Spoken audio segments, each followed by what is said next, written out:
I'm Indy Neidell. And I'm Spartacus Olsson. And today with us we have Juergen Bollmeyer, who has just recently published a book about the German resistance inside the Wehrmacht. And that is what we are going to talk about today.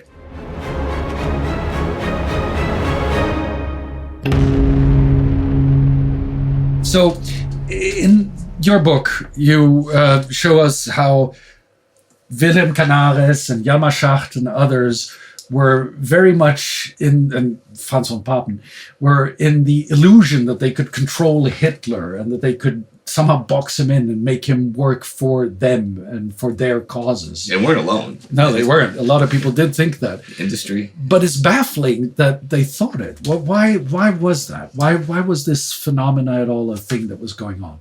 Well, I think it's a great mystery, and probably it's just hybris, arrogance, and that's about it. I think especially Wilhelm Canaris, he really thought for a while, for a long time, about 3 years, when he served as the head of the military intelligence service, he really truly believed he could steer Hitler, convince him, and change his mind.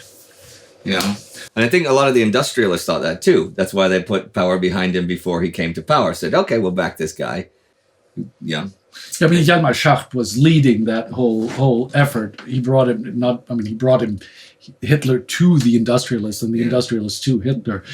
And Schacht. But von Papen played a dangerous game, didn't he? He did. But Schacht, for example, he really sold that idea to the industrialists. He really sold that idea to the barons, and that's how he raised the money. Yeah. And I mean, and to a degree, for Schacht, it worked. Because to a degree, and until it didn't, of course, but from 33 to 36, he managed to implement a completely libertarian, laissez-faire capitalism. They privatized more industry in Germany during those years than ever in German history. It's very interesting when people say, but what, they were socialists. Privatized. Yeah, don't go together. No, it doesn't. Yeah, but and yes, at the same time, I think he managed to do that because back then it was in Hitler's interest. So he just let him do this. And in the very moment Hitler embarked on his new course, Schacht was done. Yeah, we've talked about this in our series as well a lot, because one of the problems, of course, for Schacht was that the rising expenditure, military expenditure, was killing his whole budget. And he warned Hitler very plainly that if they go on doing this, war will be inevitable because it will be the only way to increase enough or to gain enough resources to be able to continue the German economy. And I think it's quite comical how Schacht thought that this would be a problem for Hitler, while Hitler said, yeah, exactly. I remember when you covered this at the end of Between Two Wars series, and I just want to mention that so people can go back and watch that episode. You're talking about the roller coaster ride of the German economy in the late 1930s, when war kind of, well, do we want to be solvent? Then we have to go to war. Exactly. And I think that was the death knell as well, because Hitler was not going to rein in armament spending. Yeah. And I think, but that's also something that's important when we get back to the myth of them being socialist.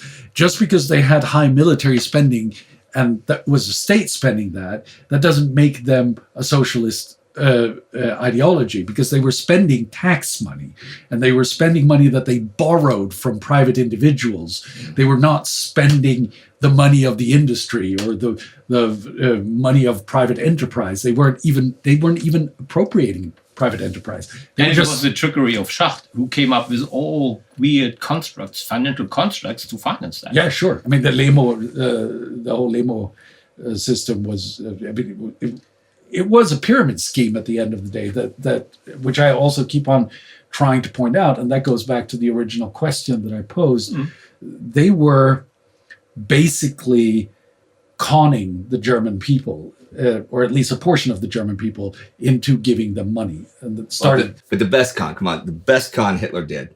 That's a weird way to start a sentence. I'm well aware of that. But the best con Hitler did was to make himself fabulously wealthy by requiring that all stamps and money have Hitler's picture on it, but then taking a royalty for every stamp. I mean, that's you can't call it anything other than a genius con. He became like the richest non-royal man in the world, basically, by doing that. So that's Stalin was richer, but by the ranking of Financial Times, but the second richest man in the world. Yeah. To bring it back to the original question and to people like Canaris, as long as Canaris delivered the good news to the Reich Chancellery, we are progressing here, we're progressing there, as long as he was instrumental and helpful in scheming or hiding the rearmament program and recruiting allies all around the globe, he was Hitler's best friend. Yeah. And Hitler always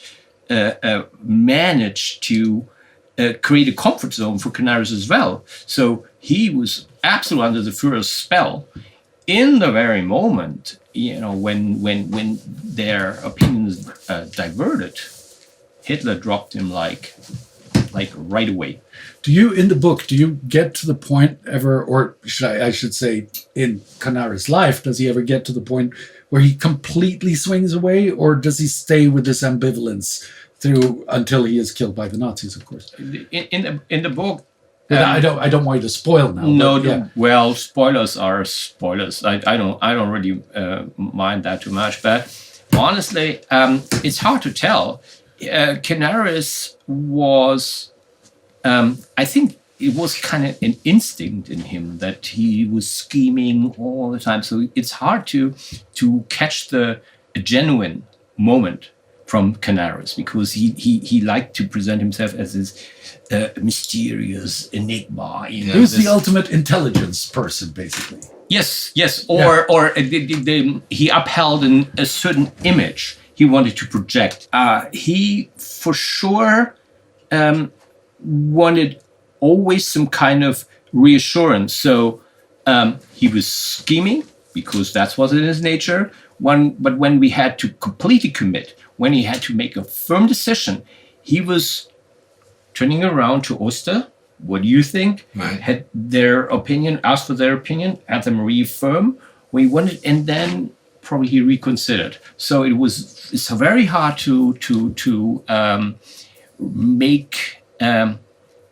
really make out the real Canaris, what he really thought. It's easy when it comes to Oster, and it's also very easy when it comes to other conspirators like Halder. So that right away you catch them. You understand. Yeah, you know exactly what they're going. But Canaris actually is and remains an enigma. When you were covering the attempts to get Franco's Spain in on the side of the Axis, I know that you talked a lot about how Canaris actually spoiled. Oh yeah, he was playing spoiler. Yeah, absolutely. He was not forwarding things. He was, just taking things a long time, kind of not giving Hitler's messages. My favorite thing. My favorite thing was the Operation Conquering the Rock and Gibraltar, and he did forwarded such an outlandish requests from Franco, definitely weaponry that was not existing at all in the German arsenal. And by doing that, he sabotaged the whole effort again and frustrated Hitler's effort to 10 points to him for that. Yeah, very hard to see how knowing very well that this is not available. So he just wrote in and definitely needed this thing. Without it, we're done. But Franco sabotaged himself a bit too, because when Franco would meet with Hitler, Hitler found Franco incredibly boring.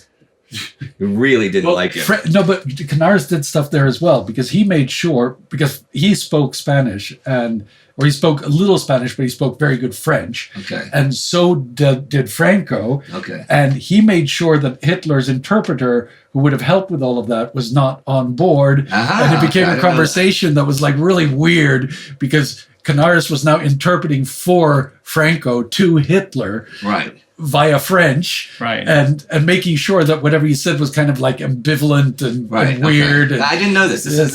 And Franco, of course, didn't speak German, so he didn't understand what was going on in the. As a very, very clever move as well. However, like that, Canaris completely secured Franco's support. later. Yeah, sure. And that is that I mean, that comes back to the original question. There we have the paradox.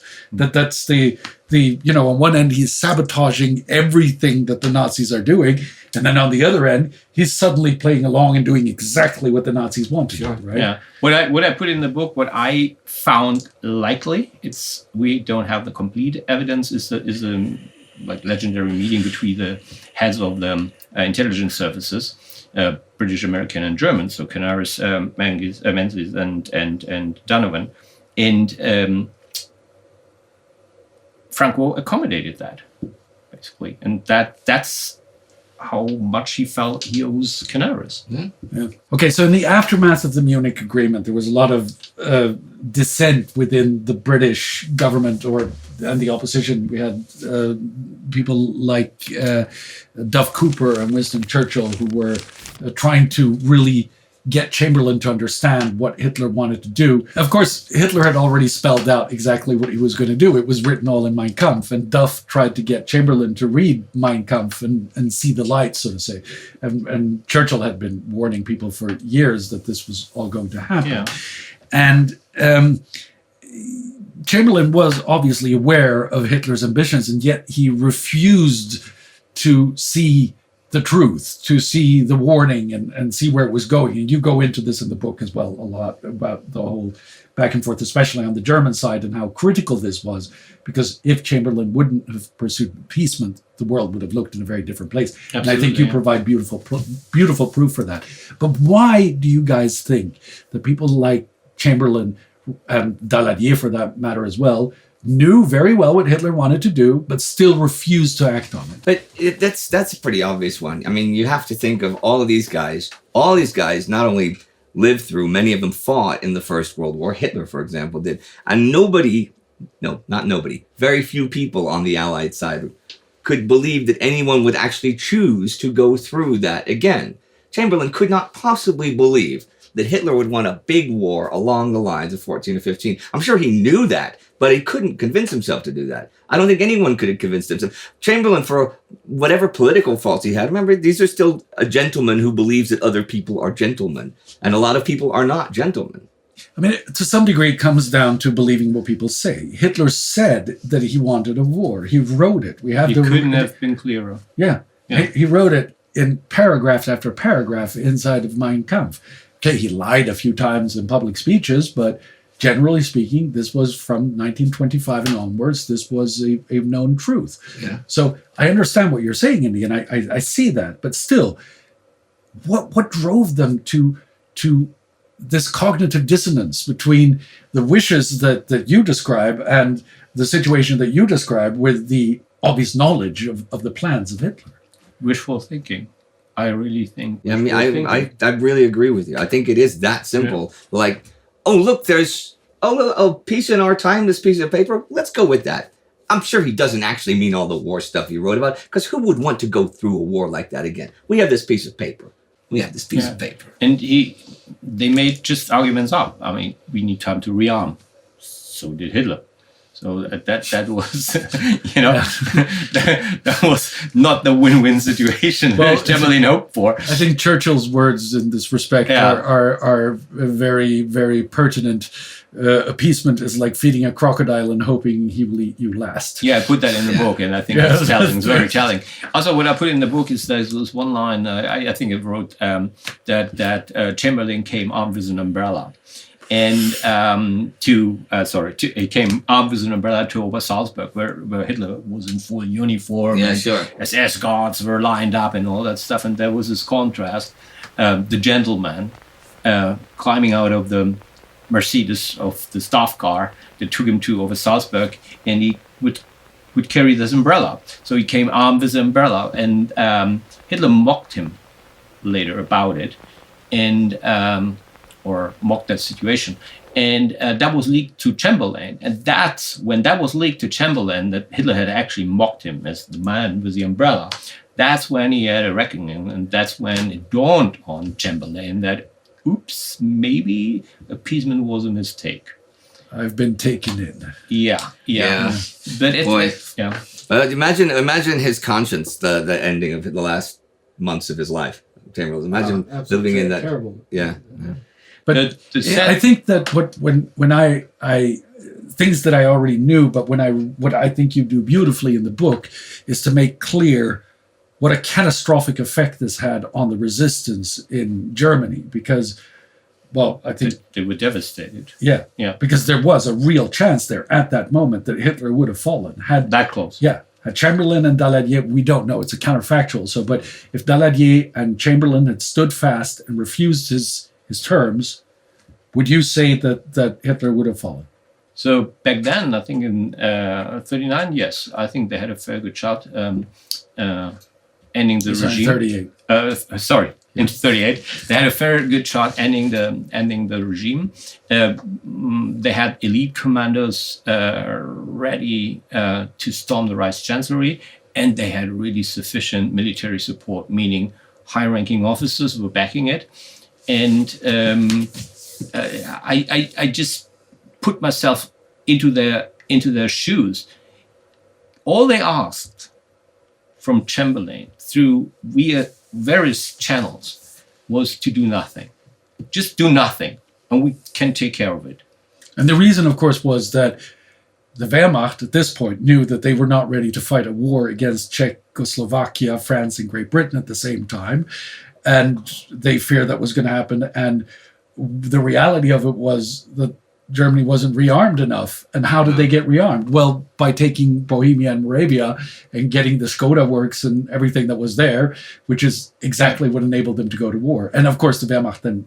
Exactly. And they had one positive experience, that was the Anschluss, where they stormed into Austria. And then the mobile forces, the new concept, the Bewegungskrieg concept, first test, ran out of petrol. So that was not really convincing, and so that raised again a lot of question marks. And I think in the higher ranks there was a lot of doubt, caused by all sorts of events and data, and they would have supported the coup. I'm sure. So if you consider the events in late 1939 and 1940, as you outline also in the book, Hans Oster, who, in my opinion and in your opinion, I think we can all agree on that, was the leader of the resistance within the Wehrmacht, a very small resistance that actually existed, that wasn't just opportunistic, but that was convinced. And was active too. Yeah. I mean, he was active. Absolutely. Let's say he was the engine.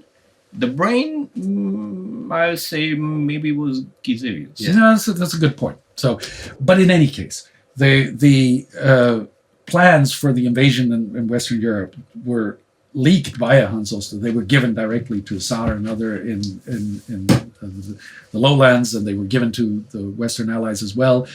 And nobody believed him. Well, it's a little more nuanced quite than that. Really? I mean, like when you think of like Norway. I mean, remember, Norway was invaded before the Western countries were, so you take it one thing at a time. You have a fair point there. Normally, my answer would have been, I just want to failspalm. But actually, so we have to tell the story you want. I tell the story. Okay, so also leaked it to a dear friend of him at the Dutch embassy. So yeah, the Dutch embassy. A Dutch embassy, and he forwarded to the Norwegians. The Norwegian attaché. In Berlin. Yeah. And that guy, Ulrich Stang. Stang with a G. Stang. Sorry. Ulrich Stang. Sorry about that. Ulrich Stang. I'm not Norwegian, so he was actually a Quisling. So he didn't send it to Oslo. He believed in him. Yeah. He was a dedicated Nazi, and then he withheld the information. And the rest is sadly history. Well, also, wait, can I make a point, though? That the way the invasion of Denmark and Norway proceeded, and the way that the British had been mining the waters, but had left all their air power in the Mediterranean, except for, long story, I'm pretty certain that the invasion of Norway would have proceeded pretty similarly to how it actually proceeded had he forwarded this to Oslo. Because this was only a week or so before the invasion, right?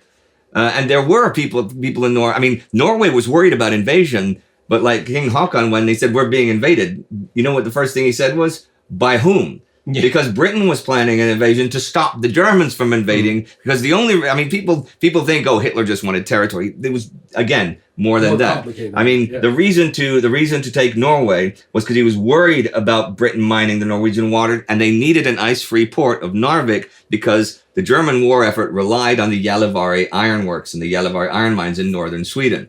That was the point of taking Norway, and of course, Britain wanted to invade Norway to deny the Germans doing that, right? But what I was driving towards with the original question was specifically the situation of Stang. And we have situations like it in France. We don't know what the motivations were, but we have Hunziker who questionable motives for letting the Germans through it, etc. He did a lot more than just that. Yeah. No, even in late March, so this is 6 weeks before the invasion, the General Staff concluded that Sedan was a weak spot in the French lines, and they wanted to send more troops there and to beef that up. And Hunziker angrily wrote to them saying, you don't need to send any more men to Sedan. Don't need to do that. And of course, it was the left of his armies there, and he had all of his better forces on the right, which is neither here nor there. Generals do what generals do. Between him and Korat, between 9th and 2nd armies, which were the weakest of the armies, but when they were offered air power, even as the invasion was beginning, Hunziker refused the air power. He refused the air forces, and he told Gamelin that they had failed to blow the bridges, which is why the Germans were crossing. Which that was a lie. But Gamelin told it to the French people. That's why the French people still believe the bridges were blown. There's more to. We mentioned Hunziker last fireside chat. I don't want to keep harping on it. I think that's a whole different chapter. But also for sure, looking at.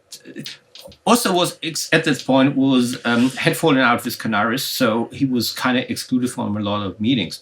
So he had to piece together what really Case Yellow, so the attack plan, included.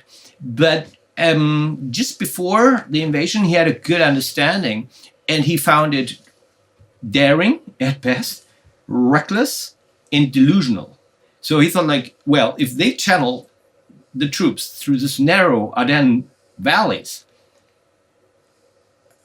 a company can stop. That's why the reserves and the old men of the African Corps were holding back the Germans. And 6 kilometers a day, that's all they were making. That's not a good invasion rate. And Oster was convinced, if I betray this, it's done. They're done. And then, the Gamelin and whatever they did there. And Gamelin lost his job. Hunziker managed to shift the blame for it to Korat. Poor Korat. He was being hit by Guderian on one side and Rommel on the other, doing the best he could, which was not as good as many other generals might have done. But Hunziker laid all the blame for all this on poor Korat. So, what I'm sort of driving at is that they faced more than the challenge of actually opposing Nazism inside of Germany. They faced the challenge of opposing Nazism across Europe with at least sympathizers. I'm not going to say collaborators. With the Norwegian invasion, that is definitely the case. It's definitely the case with Norway. Sure. Yeah, I think France remains speculation. It's pure speculation. But you have a point, of course. Yeah. However, I think what we should not forget is it's almost comical what happened through the Vatican channel. Yeah. So Oster secured the support of the Pope, right? Pius. And Pius tried every possible diplomatic channel. He betrayed it to the Belgians. He betrayed it to the Italian monarchy, who was, I think, the Queen was the sister of the Belgian king, right? Yes. So, and then the Vatican alerted every possible diplomatic channel. The British, the Dutch, and so on and so on, and no one believed it. They also didn't know when this was going to happen because it didn't happen, and then it didn't month after month after month after month. They didn't attack. That's true, but at some point they could narrow it down to a couple of days and weeks, and even then, no one believed it. And one strong rejection was a German officer would never do that because the envoy that was sent to the Vatican claimed that a high-ranking German officer, Hans Oster, had provided that information. Wow. And the reaction was like, a German officer would never do that. To be clear for the audience, what we're talking about here is not specifically the attack of the Germans. It was clear to everyone that the Germans would attack at some point. The question was how and when. And there's a lot of talk about the surprise through the Ardennes, and they circumvented the Maginot Line. Well, they didn't. We've covered that many times. But it also shouldn't have been a surprise that we're coming through the Ardennes, because Case Yellow had also been captured in an airplane. Yeah. So Talk about that in the episodes too. the Allies had these plans, and yet they didn't believe them. They still should have won anyway. I mean, it's what a lot of people fail to realize. The Battle of France was really lost by a complete and utter failure of command. The French army was just a fine army. The troops were fine. The tanks, many of the armor was as good as German armor. Some of it was better. There were, I mean, the May 25th, 1940 episode, we talked about the cluster beep in French command during those few days of the breakthrough. Can I go through that really quickly? Oh, sure. Just 'cause this is, when you hear this, you're like, wow, okay. So the breakthrough, at Sedan, which was, okay, preventable, but it happened, right? It happened. So by the 19th, they've got a corridor across Germany, right? Across to the coast. It's really the 19th, the tanks actually rest. The German armor is not on the move because it's recuperating and replenishing. The 20th, they start moving again. Okay.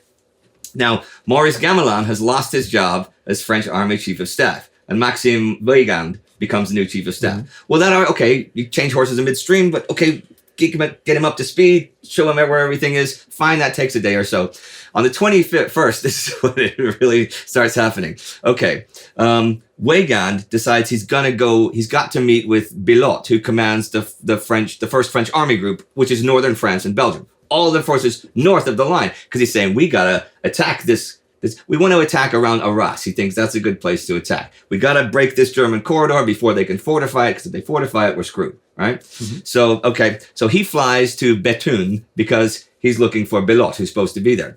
He's not there. There's one soldier there at the base there, and he told him, no. Bilot has gone to Calais trying to find you, because he wants to talk to you. So Weygand stops and has lunch. He has an omelet. He's French. He has an omelet. It's probably a really nice omelet. And ironically, there's a photograph on the wall in the country inn that he's eating at. And it's a photograph of the signing of the armistice in 1918. And Weygand is in the photo because he was there with Ferdinand Foch. So he's eating right next to a photo of himself from like 22 years ago. Fine. So he goes to Calais. He flies to Calais. But he can't find Bilot.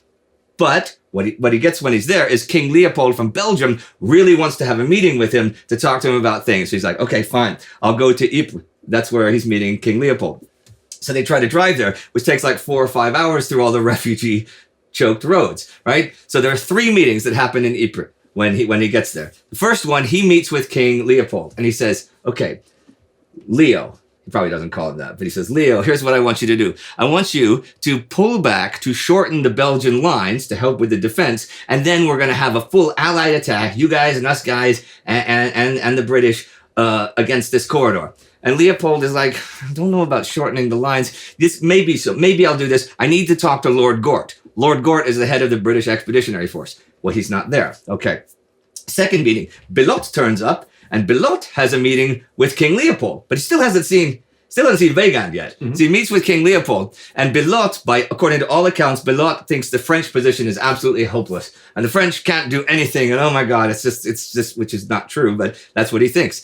But he says, but the British and the Belgians can still attack the line. And Leopold is like, interesting. I still need to talk to Lord Gort, right? Then there's a third meeting, which is Lord Gort meets with King Leopold, and he's not so sure about just the British without the French attacking the thing, but he's like, okay, I'll think about this. Meanwhile, Weygand has gone back to his headquarters. Now gone back to Paris, and he's really angry because he didn't get to see Bilot or Lord Gort, and he thinks that Lord Gort has snubbed him on purpose. The head of the British Expeditionary Force has snubbed him. Now, just when you think, they're like, okay, this is a little confusing, but it's not that bad. He never gets to meet Bilot. Weygand doesn't get to meet Bilot because Bilot is in a car crash that day, leaving his meeting, and he's knocked into a coma, and he dies 2 days later. And for those 3 days, the 21st to the 24th, that means the French first army group, all the French troops north of this corridor in northern France and Belgium, has nobody issuing orders. Nobody issuing, and all this time, German panzers are crossing west and beefing up the corridor. I mean, it is an utter failure of command in every step. And if you made a movie and made this stuff up, people would go, "This is bullshit. This wouldn't happen. Nobody would believe you." You know. So but that's what happened. So the essence of what you're saying, Indy, is that okay, all of these warnings, some of them didn't come through because of sympathizers or even collaborators with the Nazis. Some of them weren't believed because, well, who would do that? Why would a German general do such a thing? But it wouldn't have mattered because the people in charge on the Allied side were incapable of holding back and the incapable Germans. of understand. They did it in Norway. It was just as bad, if not worse, the Allied position. And we saw how they treated the Finns, the French and the British treated them horribly during the Soviet, and when Finland was asking for help, and they were just getting the Finns to prolong the war so they could keep beefing themselves up. When the British ordered the evacuation from Norway, the British troops were ordered to not tell the Norwegians they were leaving. Yeah. I mean, how crappy is that? You know, that's just. But it's even more brutal. I mean, what I think is telling, very telling. It was back then. It was common knowledge among all the intelligence agencies that Hermann Göring's surveillance agency is monitoring literally every call, every diplomatic channel, especially when it comes to the Vatican. Knowing this, I mean, imagine the risk Hans Oster took to forward that information. Yeah, not getting it along. And knowing that leak, these documents brought by special envoy to avoid making calls, then that created this frenzy of calls forward and backward between embassies, military intelligence services, and so on. Even the head of the Dutch intelligence service even called the Berlin embassy. So definitely surveyed by Göring to verify some information. And by that, everyone involved, the envoys Oster has sent, Oster himself, were exposed. And 2 weeks later, they were just closing in on them. And that is, of course, these calls were the reason. You know, that's how reckless and that's how incompetent, actually, especially probably a whole bunch of people. A bunch of people acted. Well, I don't want to call names, so no. But a bunch of people is bad. I mean, but obviously knowing that the Ardennes plan was the plan would have put pad to the Ardennes plan. That's an easy enough plan to stop. And Halder said, if it has a 10% chance of succeeding, then let's go with it.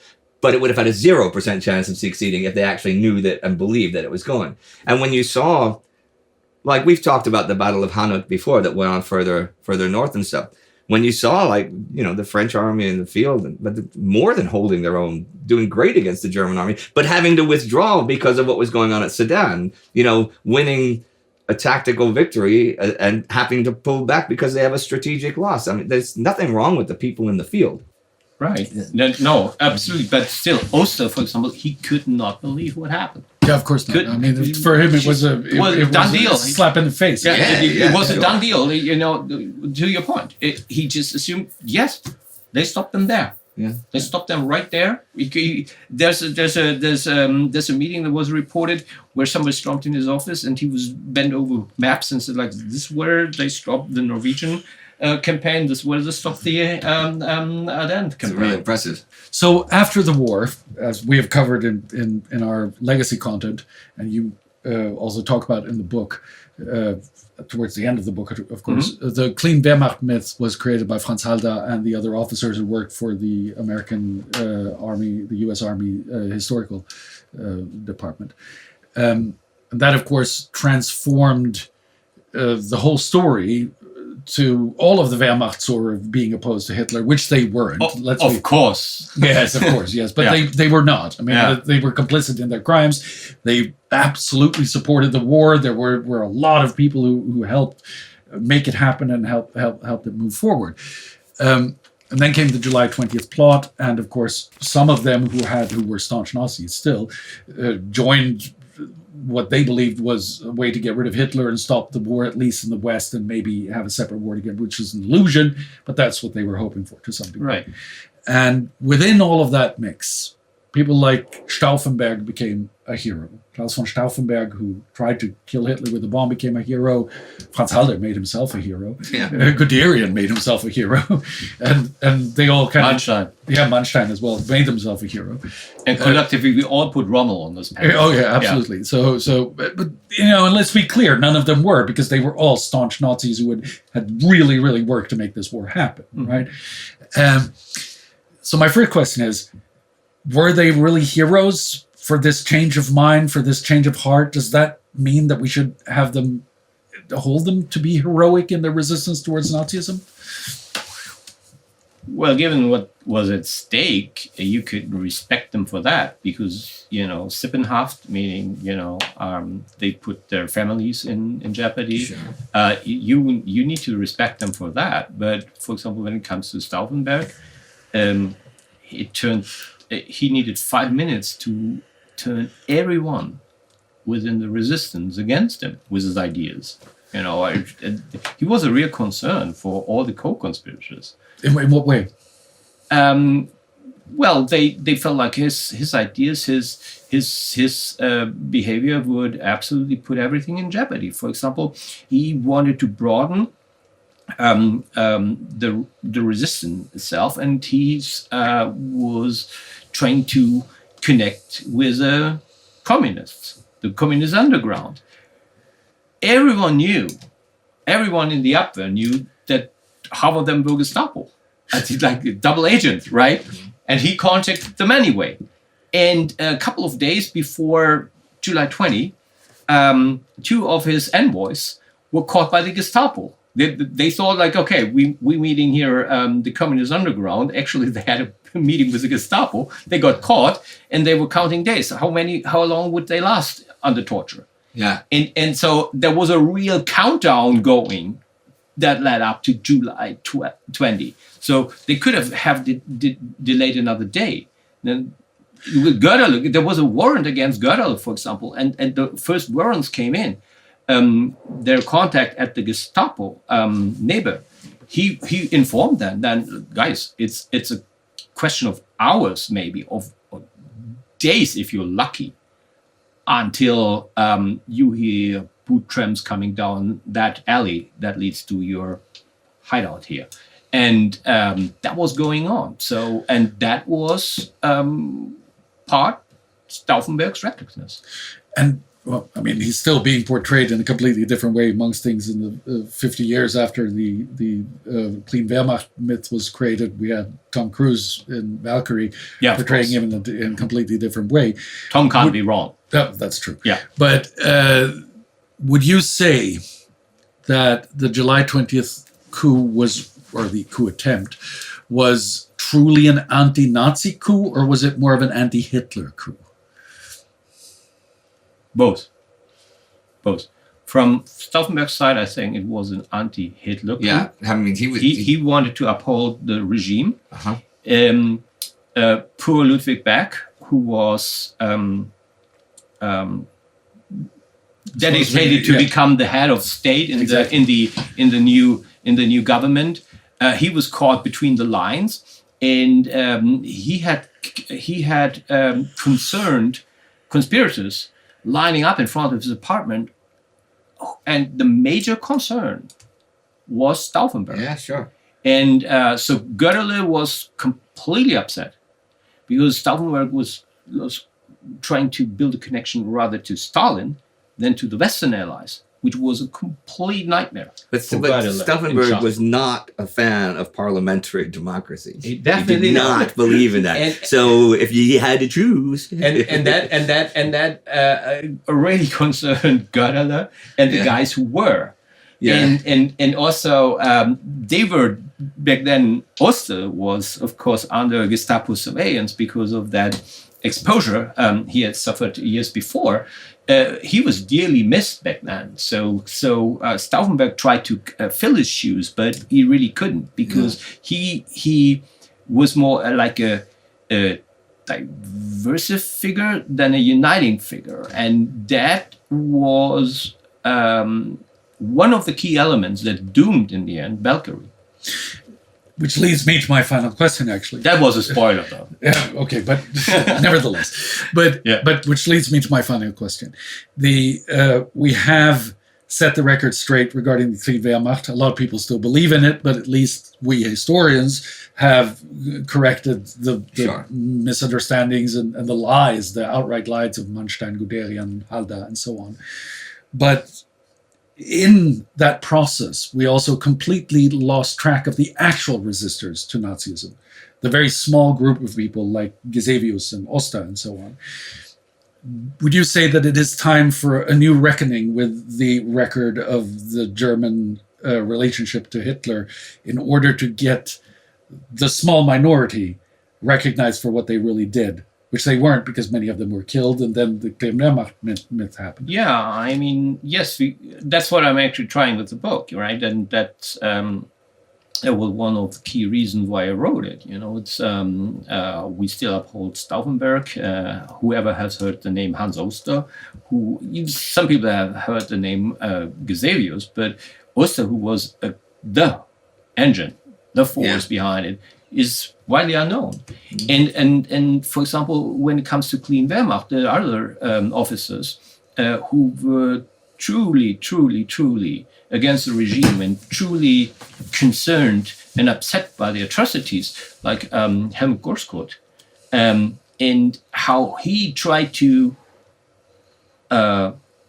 fight the high command, how he tried to actually save people, and how his efforts were frustrated, and how he became an inconvenience for the high command. That is very telling. What I tried to do in the book is just not hit us with data, but find the key scene, the key moment, or one of the key moments that illustrates what these guys were up against. And they were up against the fanatics in the high command. You know, the Wehrmacht. The Wehrmacht. At the end of the day. That's what I mean. Which is ironic, because I mean, the Wehrmacht officers, the officers like integral officers like Grossgut, were the first and prime opponent, of course, with the Einsatzgruppen.